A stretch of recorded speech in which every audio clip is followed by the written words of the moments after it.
मैं आज आपके तवज्जुह से एक बात करना चाहता हूं। कराची के लोगों के लिए ये जो लोग कह रहे हैं डिजाइन खराब है, ये चीजें, ये सारे यही कॉन्ट्रैक्टर रहे, यही डिजाइन रहे, सारी चीजें मैं 3 साल में खड़े होकर इस K4 को कंप्लीट करवा दूं। जो कहते हैं 10 साल में नहीं बन सकता, 8 साल में, 3 सालों में मुस्तफा कमाल इस कराची के लोगों के लिए ऑफर देता है। 3 सालों में इंशाअल्लाह ताला ये प्रोजेक्ट जो है वो खड़े होकर 1 रुपए फीस लूंगा, 1 रुपए फीस में 1 रुपए, कोई मराहत नहीं लूंगा। कराची पाकिस्तान के लोगों के लिए ये लाइफ लाइन है K4, कराची की मईशत के लिए, लोगों के लिए 1 रुपए में अपना पेट्रोल लगाऊंगा, अपनी गाड़ी इस्तेमाल करूंगा, कराची के लोगों के लिए खड़े होकर। मुझे पता है मैंने कंसीव किया था जो डिजाइन में, उसके बाद इन्होंने 2014 में गलतियां की हैं, उसको सही करने वाले लोग ही नहीं हैं। लोगों को कैपेसिटी प्रॉब्लम है जो मुझे नजर आ गई। मैं ऑफर करता हूं कराची के लोगों के बिहाफ पे, ऑफर करता हूं कराची के, मुझे कोई,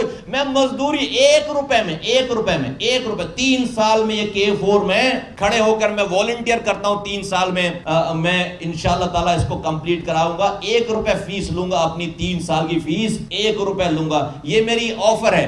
और नहीं अगर बने, नहीं अगर जो है वो, तो फिर जो सजा देना हो तुम जो है वो दे देना। ये सब झूठी बात है, सब बकवास है कि ये सही नहीं है, वो सही नहीं है। सियासत कर रहे हैं इसके ऊपर लोग, देखो उनको पता ही नहीं है बेचारों को कि इसके ऊपर होना क्या है। उन्होंने K4 का नाम पहली दफा हमसे सुना है, हमने K4 कंसीव किया है भाई साहब, हमने अगले 50 साल की प्लानिंग हमसे अल्लाह ताला ने करवाई। ये सब चीजें ठीक है और ये हो सकता है, विल चाहिए और ये बन जाएगा। मैं आपको ऑफर करता हूं, इससे बड़ी और कोई बात हो नहीं सकती। मैं ना अपना लेवल देख रहा हूं, ना मैं अपना रुतबा देख रहा हूं, ना मैं सिर्फ कराची के लोगों के लिए बात कर रहा हूं। 1 रुपए में 3 सालों में 1 रुपए फीस लूंगा और जो K4 3 साल में कंप्लीट हो